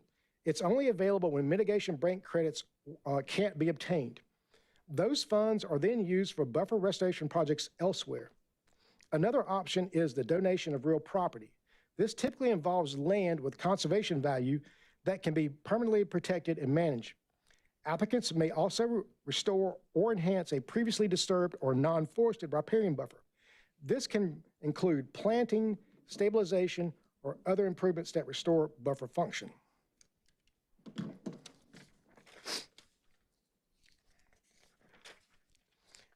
The last option I want to cover is variances, which apply only to prohibited activities. If an activity is classified as prohibited under the buffer rules, it cannot move forward through the standard authorization process. The only potential path is a variance, and that's a much higher bar. Variances are not issued by the city, they're issued by the North Carolina Environmental Management Commission. With any final appeal going to the Office of Administrative Hearings, or OAH. This is a very stringent procedure. The standards are high, approvals are rare, and the process is intentionally difficult to ensure prohibitive activities remain the exception and not the norm.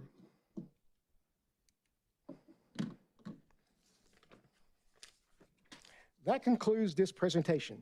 Thank you for your time and attention. My colleague, Bo and Ken, and I are happy to answer any questions or provide any clarification needed. Thank you. Thank you. Madam Clerk, there's a speaker. So I'm just going to say for folks, there was 2 folks who didn't register in time today. I'm allowing it when I'm chair, but after today, I'm just, because I did it for one, I'm doing it for the other. But please remember, we have very lenient rules for signing up. For folks who haven't signed up in time, please remember to do so. Madam Clerk, I'm not sure who the speaker is. Hi there, are you able to hear me? Yes, good afternoon. I'm not sure who's online with us, but good afternoon. Thanks for Good being here. afternoon. You have 3 minutes. Thank you. I appreciate the opportunity to speak. My name is Samantha Kropp. I'm the Neuse River Keeper and Advocacy Director with a local nonprofit, Sound Rivers. I spend a lot of time monitoring and doing water quality testing in Durham's waterways. I appreciate the opportunity to speak. I wasn't sure I was going to be able to make the meeting today, so apologize for signing up late. I just wanted to highlight that this is such a valued conversation. I appreciate the planning staff for bringing this overview forward to City Council.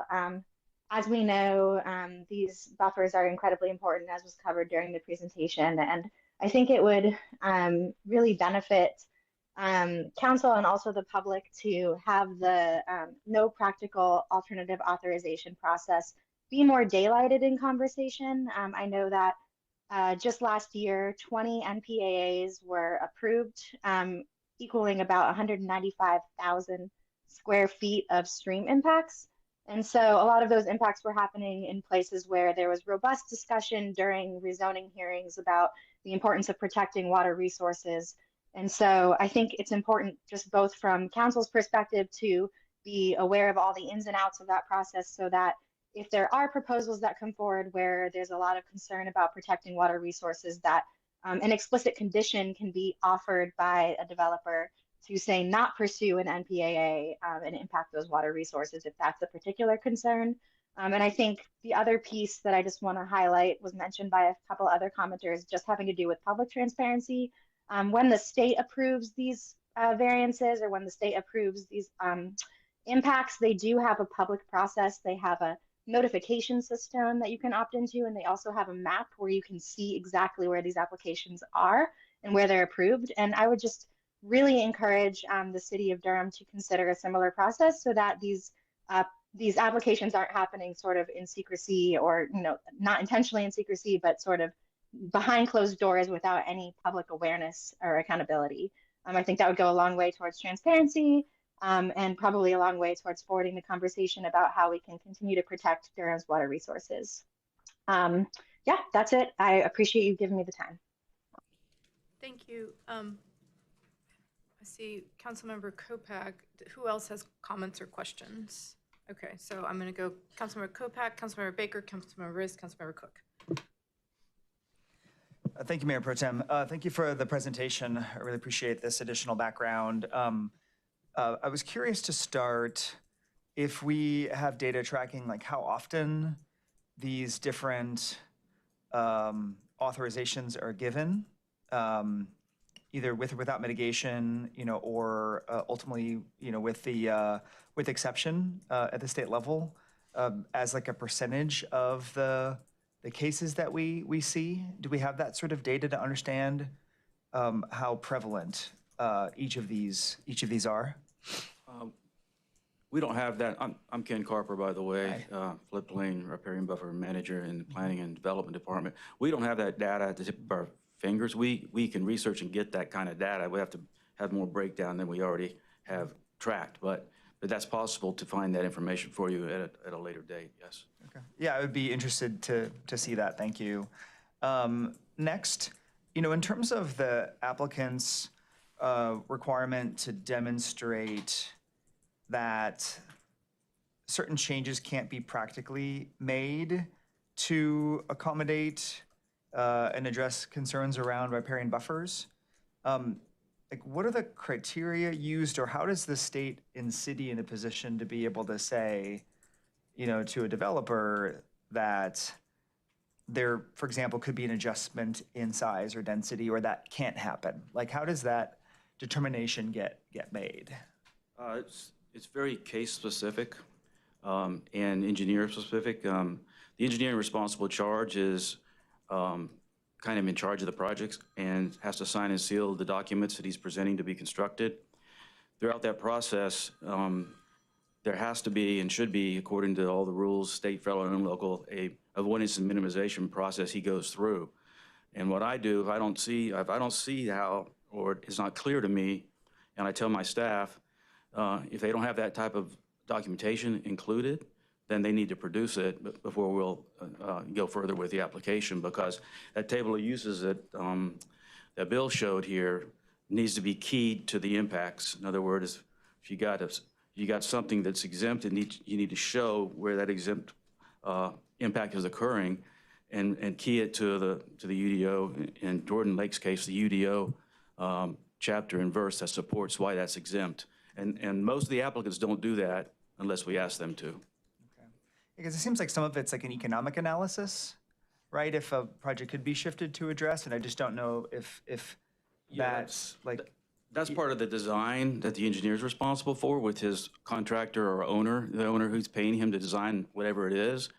And they should go through an economic analysis. That's just due diligence for anybody building or designing anything, is to determine what's the best alternative at hand for the project that they're trying to accomplish, So that's a common thing. That's not part of the process per se. We don't ask for economic analysis. Now, there's other processes and procedures that that do have economic analysis, such as I'm also involved with floodplains.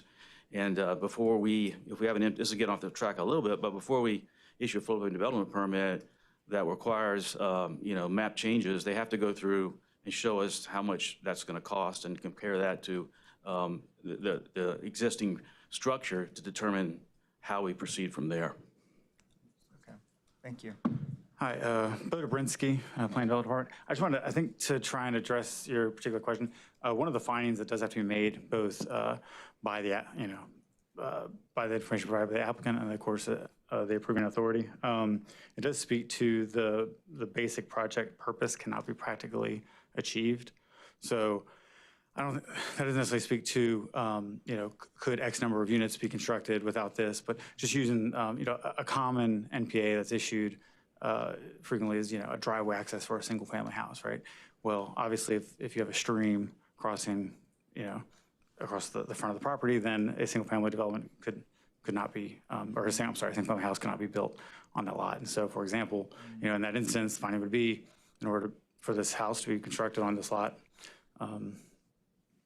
there is no practical alternative. And that's like the most common, obviously it's not the only type. That's a helpful example. Yeah. I was imagining it was more of like, if you had a change in like, number of units in a larger project that could, allow it to go forward, and how do you assess if that's practical or not for a project? And I'm also happy to discuss more offline too. This is just part of the learning process, so thanks for letting me do it in full view here. So yes, Director Young.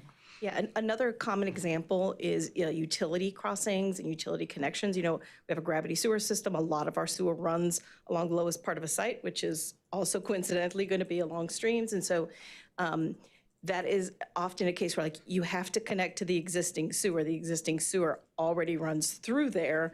There really is no choice, right? And so those are the kind of most common things that we see. I will also add, Ken mentioned that this is stuff that's prepared by a licensed engineer. Our team that reviews these is a team of engineers. Ken is also a professional licensed engineer. So we do have professionals with expertise that are looking at this and being able to kind of push back on applicants and say, well, you probably could move this, further here or further there, et cetera. So. Okay, great. And my last question is just around the request for more accessibility about these MPAs at the city level, like what's provided at the state level. Is that something that the department has discussed, and is that, something that could be made easier? Sure, that is definitely something that we are happy to kind of look into and brainstorm a way to make the information more transparent. I will say that we have a new permitting system coming one of these days. I think every time we talk about it, it's 2 years away. But that system will make it really easy for folks to see these. In the interim, we can talk internally about a way to daylight these cases so that people can find information more readily available on our website. Thank you, Councilmember Baker. Thank you, and thank you for the presentation. I agree with Councilmember Kopak in being interested in daylighting that information and making it more accessible, especially in the interim before the new permitting system. If we can go ahead and do that, I think that would be valuable information. That's one piece of the puzzle. I think at the end of the day here, and this is just one small piece of a larger puzzle, but at the end of the day here, what we want is to protect water quality and protect riparian buffers for all of the different reasons that we know of, including the presentation and wildlife and everything else. And so what are the steps that help get us there? What are the issues that we're facing? I think in concept, the NPAA makes complete sense in its title even. There are no other practical alternatives. And I know that there is heartburn that the NPAA process is being used liberally by developers in some sensitive areas, and I don't know the details of that, but I know that is a concern. So my question, on top of the transparency question, is: Are there any changes that we're exploring in the LDC? That's question number one, and then question number two is: Are there requests that we should be making to developers to restrict or limit the number of NPAA applications that will be made? So very good question. I would say we had a recent case where there was a proffer to essentially have no intrusions into the buffer. And that is a proffer well above and beyond. I think we recently kind of clarified that when we say that stream buffers are protected, in general, what we mean is you can't build a building and you can't put a parking lot there, but otherwise there are some things, as you saw, that are allowed. So I think when a developer proffers through that process to have no intrusions, that then, to our staff says you can't apply for an NPAA because you committed to not do anything at all. So I think that would be something, a tool in your toolbox as elected officials that you can use. And I'm sorry, what was the first? And let me just follow up on that real quick, because I do think that this is one where it might take some legwork from staff to kind of look at what is a tailored recommendation from planning staff on what a particular site might need. Obviously, we have competing interests. We want street connectivity. We've got to extend sewer lines, all those things. So there might, I think that the NPAA in concept makes a lot of sense. There are moments where there are no other alternatives. But there might be opportunities where we really should say no intrusion into the riparian buffer. And so I think that would take some leaning on planning staff if that is something that could be a recommendation in a rezoning or annexation case. So that was the one question. The other question was about the LDC. Yeah, so there's no proposed changes to the particular findings for the no practical alternatives. Are some changes proposed that are where appropriate, referencing to state law rather than having double references like we do today. So there's some simplifications, but in terms of the NPA process, no change proposed. Are there, I guess, this is my last question, kind of stepping out, any additional kind of larger changes to riparian buffers in general in the LDC? No, other than some of the format and the referencing. Yeah, I'll just add to that's for a couple of reasons. One is we have to follow state law, right? So everything that's under state jurisdiction or that's a process or we're the delegated authority, we can't do anything other than what that is, right? Where we do have some local authority, we had to go to the state to seek that local authority. So we can't change that without going to the state again. So it's not something that's wholly under our control like many of the other things in the ordinance are. All right, thank you. Thank you. Councilmember Rist? Thank you, Mayor Pro Tem. Thanks, staff, for the presentation, Mr. Haley and your colleagues. It's always good to get these updates. Obviously, this stuff gets real detailed fast. The devil is in the details, and not, just as one council member and as a resident in Durham, I appreciate there are people who are every day looking out for our riparian buffer, so I really appreciate that. I think I just want to second or maybe third my colleagues here to say, I know the residents have expressed an interest in more transparency. I appreciate Ms. Kropp and others who've commented, and I think if that's something that the staff has been thinking about, I appreciate you all coming back to us with those ideas, but I think that makes sense. We value transparency in Durham, and so if that's something we can do, I think that makes a lot of sense. Appreciate that. Councilmember Cook? Thank you. Yes, I want to echo that. I am interested in that. I also am interested in the additional data that Councilmember Kopak asked for in regard to how often we are granting those NPAAs. I'm interested in timing on them as well. I think that part of the thing that feels a little bit, I don't want to say that, we need the more transparency generally, I think.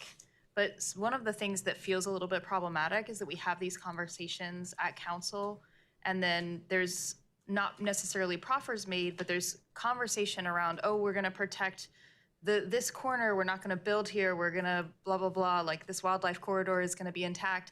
And then we hear that these exceptions were both applied for and granted within a matter of months. And so I think that also feels a little bit iffy. So I'm wondering if y'all can speak to like the time frame where we normally see these. Are they generally at site plan? Do we require them to be at any point in the process? And then do we have does that weigh for or against, does that weigh into the decision at all if it's immediately after a conversation that kind of lent itself to the opposite? Yeah, certainly appreciate that question. So yeah, at the site plan stage, in order to get the site plan approved, the NPA shall be approved. So that's when we're seeing that submittal. I certainly can't speak to where they are in terms of their design when they're standing at the podium speaking to all city council. Obviously, we know that they haven't submitted plans to us, or if they have, you all are made aware of that. And so yeah, I think that when they speak about protecting the buffers at that stage, there are probably instances where they know that there's a sewer line that's going to have to cross, and maybe there's probably some questions that you all could ask, or maybe they could volunteer. And there's probably instances where they have no idea at all. I think that's going to vary case to case.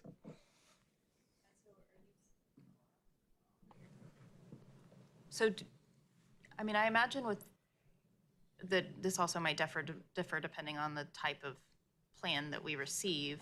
And so if we get something that is a development plan or something that has more details, are we seeing more of those on the front end? Or are we seeing most of them at the site plan stage? Or is that some of the data that we could maybe get to? Yeah, so we're seeing all of them at the site plan stage because that is a requirement. In terms of the level of detail at the rezoning stage, I guess versus if a graphic development plan is provided, obviously that they're showing the streams in that instance, though that stream is already shown on various maps as Mr. Haley talked about already. So I'm not sure if that actually, if that differentiation gets to it. I do think some of the proffers that we've talked about already and some of the other proffers you know, require a certain level of detail that they've gone into in the moment. Yeah, I'll add to that, that, you know, we have asked developers in the development community kind of this question in the past about how much information can they, you know, commit to or get us. And it varies widely. There are some projects that at the rezoning stage, they haven't designed their project. And so they wouldn't be able to, they don't, you know, they don't know. And then there's some that maybe have not told us that they have, but they have, and they turn around and submit a site plan, you know, a month after their approval. So it kind of varies, and staff doesn't really know for most of these kind of where they are.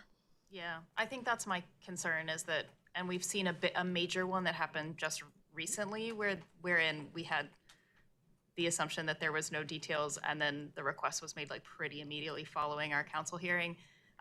Yeah, I hear you. I know that there's nothing to be done on your end about it. It just like, but it's something that I see, and yeah, it just makes me feel a little bit like, oh, there's information being withheld. This feels problematic. So Can you say what case that was? I mean, yeah, Howard Place, I think was, yeah. Howard's Place. Yes, and yes, Director Young already knows because yes. So and then what is the timing on the? How quickly are these granted when y'all get the request made? How long do they take to process? Depends on, I was going to touch on the bigger Oh yeah, picture. come up. The second caller hit on something very important that you guys, I think it's just kind of swirling in the back of everybody. What we get and when we get it is very important from the developers. And what we can do, based on our review, is if it's not complete, if the buffers aren't shown, if the streams aren't shown, or the buffers are shown, but they don't know where the stream is, which could happen, how are you going to protect that, you know? So we frequently, when I see that kind of thing, we just ask the question and they have to resubmit what they don't have. You know, we get things that are virtually designed and there's a buffer on top of it, you know? So it's a skill of the developer and the engineer doing it and the knowledge about what they're trying to protect and why. Mm-hmm. And it varies from, like Sarah was saying, it varies from applicant to applicant, project to project. And that's part of our job on PNA is to catch that kind of thing and get them to correct it before it's too late. And some NPAs, just like site plans, can take months to, you know, there's, the staff will issue comments, hey, this isn't right, this needs to be fixed, you know, what are you going to do to mitigate, or you didn't provide enough information. They'll resubmit. It may or may not be right still, or the staff may not be convinced that they've done all that they could. So it could take months. This is not necessarily something that's like, you know, approved quickly, just because one gets submitted, so. And then I'm going to ask you to repeat what you said before about, you were talking about there being engineers on our staff that are able to sort of push back, but when y'all are talking about the engineer putting forth this balance, I think it was, Bo that was talking about it, that we had asked about if there's like, how do we do a cost analysis from our end? The engineer that's putting forward the request is the engineer on the developer's team. Correct. And then we have engineers in-house that can potentially push back, but we might not have all of the information in-house. Correct. We're relying on what they're telling us about their project and, you know, their expertise looking at it versus what can be done, what can't be done. And I've, you know, Ken and I have had conversations about sites where, you know, we looked at it, we were like, wait a minute, they could actually just move this further down and connect further down. It may take them some extra pipe to do that, but if they did that, they would avoid this altogether. And so those are the kind of things that him and his staff look at, the type of comments they would make. Okay, thank you, that's helpful. And then my last question is about, so I know that the acronyms are making me crazy. Okay, the no alternatives makes us fall into the allowable category. And is that, the question is, can we require mitigation for some of these? Is there a way to recategorize some of these requests, or is this state law bound? Yes, we can't require mitigation. It has to be, if they haven't avoided and minimized, and we determined through the MPA process that that's the best they can do, and that was the best they can do requires mitigation, then yeah, mitigation will be required. We don't say you must do mitigation as a first course of action. They have to go through that process and then give us the reason why they can't fix it, basically, and minimize it more. Okay. That kind of thing. So it's like part of our criteria in approving the exception. Yes, and there's a delicate balance here because there's a professional liability issue with engineering and plans and who's responsible for what. The person signing and sealing the plans is responsible for what goes in the ground up into and when it's, and how they're going to maintain it, the whole thing, and how much buffer impacts they have or not, how many wetland impacts they have or not. We can sit there and tell them, well, you need to do a better job. But what we can't do is design it for them, because then the city takes on the responsibility of what the developers, engineers should be doing. So it's a give and take, like you're describing. Yeah, okay, I appreciate this conversation. I really appreciate this, and then I hope that folks are in our development community are also kind of listening to the internal struggles that maybe we have up here as council and staff. I'm sure y'all are in communication with them all the time about these things, and I feel certain that we're getting the best things that we can get. I also understand that there's a little push and pull. Did you have something else you wanted to add? Yeah. Yeah, I wanted to add one last thing, and that is, sometimes we hear applicants say stuff at the podium. One of the things that we could do a little more of as staff is just clarify when we hear things. If you all will recognize us, and usually you do a pretty good job of like letting us at the end of the meeting say, hey, these are the commitments we heard, and that gives a chance, I think, to kind of daylight. And if there's something that they said is not in our like list of commitments, then that's a way to kind of air out that that's not going to be binding, whatever they said. So we can assist you all with that by kind of proactively kind of reiterating any new commitments at the end of every case, if that's something that you all would be interested in. Yeah, I would definitely be interested in that. And even like thinking through some of these things in advance about like language that is helpful, given conversations that have happened either at planning or sort of in the meantime. I know a lot of times when folks come up, y'all are like, oh yeah, we've been back and forth on this. We know that the developer is interested. And sometimes there's language provided to the developer prior, but like also sometimes not. So I would definitely appreciate y'all's expertise in that a great deal. Thank you. Thank you. Councilmember Cook. Yep, just a quick build, and I appreciate the discussion, and thanks for raising some of those questions, Councilmember Cook. I just, first of all, thank you for kind of keeping an eye out for us, right, and helping surface some of those questions. I also wonder, like, if we see a case like Howard's Place or others, like, if there's a way to sort of flag that, and so we're aware, so that if an applicant comes back to us a subsequent time, that we're perhaps, have in mind that it might be worth digging into a bit more, because I don't think it's what we necessarily want to see, that immediately after all of a sudden there's an application filed. And it just would be helpful, I'm just trying to think about how to track that, just so we know to maybe dig in a bit more the next time if we do see that happening. Yeah, my wheels have been turning while this discussion has been going on. I think another thing that we can do to help daylight this a little bit more is, there's a part of the staff report that talks about all these environmental things and whether they're kind of, meeting or exceeding ordinance standards, and there's a line for stream buffers. I think we can be more explicit about any commitments about stream buffer intrusions, particularly, and call that out. I need to look, my brain is not recalling the exact wording of the staff report, but that's something I can work with the growth management team to just have one more place where we can try and differentiate whether they've kind of really gone above and beyond or not, if that would be helpful. Thank you. Does anyone else have any questions or comments? Okay, I have a few, but I just want to make sure.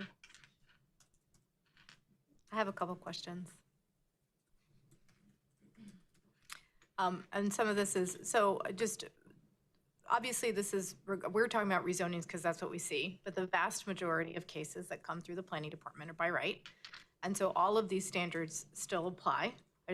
I'm seeing a head nod. I just want to, for the folks who are watching or provide public comment often on development cases, I also want to say within staff reports, I think it would be helpful to then list out very clearly where the limit of our authority goes.